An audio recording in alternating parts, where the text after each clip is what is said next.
Autoimmune കണ്ടീഷനുകളിൽ എന്തുകൊണ്ടാണ് inflammation വീണ്ടും വീണ്ടും വരുന്നത്? ഇപ്പോൾ മെഡിസിൻ എടുക്കുന്ന രോഗികളിലാണെങ്കിൽ പോലും ഇൻഫ്ലമേഷൻ വരുന്നു. ഇൻഫ്ലമേഷൻ്റേതായ ബുദ്ധിമുട്ടുകൾ വരുന്നു.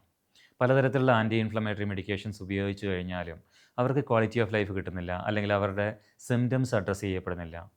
അതിനുള്ള കാരണം എന്താണെന്ന് ചോദിച്ചിട്ടുണ്ടെങ്കിൽ, ഈ ഓട്ടോഇമ്മ്യൂൺ രോഗികളിൽ അവരുടെ ഇൻഫ്ലമേഷനുള്ള കാരണത്തെ അഡ്രസ്സ് ചെയ്തിട്ടില്ല എന്നുള്ളതാണ്. അന്നേരം ഇൻഫ്ലമേഷനുള്ള കാരണം എന്താണെന്ന് നോക്കിയിട്ടുണ്ടെങ്കിൽ, നമ്മളുടെ ഓരോ ദിവസവും നമ്മുടെ ജീവിതത്തിൽ സംഭവിച്ചുകൊണ്ടിരിക്കുന്ന പല കാര്യങ്ങളും ഈ ഓട്ടോഇമ്മ്യൂൺ കണ്ടീഷൻസിൽ ഇൻഫ്ലമേഷന് കാരണമാകാം. അത് നമ്മളുടെ ഭക്ഷണമാകാം. ഭക്ഷണത്തിലെ പല തരത്തിലുള്ള ന്യൂട്രിയൻസ് ചിലപ്പോൾ നമുക്ക് ഇൻഫ്ലമേഷൻ ഉണ്ടാക്കുന്നതായിരിക്കാം. അതുപോലെ തന്നെ നമ്മുടെ ശരീരത്തിലുള്ള സബ് ക്ലിനിക്കലായിട്ടുള്ള അല്ലെങ്കിൽ ചെറിയ രീതിയിലുള്ള കാണാൻ പുറമേ ടെസ്റ്റ് ചെയ്താൽ കണ്ടുപിടിക്കാൻ പറ്റാത്ത തരത്തിലുള്ള ഇൻഫെക്ഷൻസുകളാകാം. നമ്മുടെ സ്ട്രെസ്സാകാം. അല്ലെങ്കിൽ നമ്മുടെ നെഗറ്റീവ് തോട്ട്സ് ആയിരിക്കാം. അല്ലെങ്കിൽ നമുക്ക് ആക്ടിവിറ്റി ഇല്ലാത്തതായിരിക്കാം. ഇങ്ങനെ പല കാര്യങ്ങളും, അതുപോലെ തന്നെ ന്യൂട്രീഷണൽ ഡെഫിഷ്യൻസികളായിരിക്കാം. ഇതൊക്കെ നമുക്ക് on a day to day basis നമ്മളുടെ ശരീരത്തിലേക്ക് ഇൻഫ്ലമേഷൻ തരുന്ന കാര്യങ്ങളാണ്.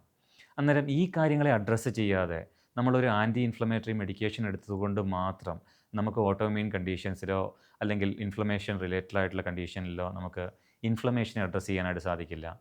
അതുകൊണ്ട് തന്നെ എപ്പോഴും ഇൻഫ്ലമേഷനുള്ള റൂട്ട് കോസ് അഡ്രസ്സ് ചെയ്യുകയും അല്ലെങ്കിൽ അതിനുള്ള കാരണം അഡ്രസ്സ് ചെയ്യുകയും അതോടൊപ്പം തന്നെ അത്യാവശ്യമാണെങ്കിൽ മെഡിസിൻ എടുക്കുകയും ചെയ്യുന്ന ഒരു അപ്രോച്ചാണ് കൂടുതൽ സസ്റ്റൈനബിളായിട്ടും കൂടുതൽ നമുക്ക് ഒരു ക്വാളിറ്റി ഓഫ് ലൈഫ് കിട്ടാനായിട്ട് പ്രയോജനപ്പെടുത്തുന്നതും.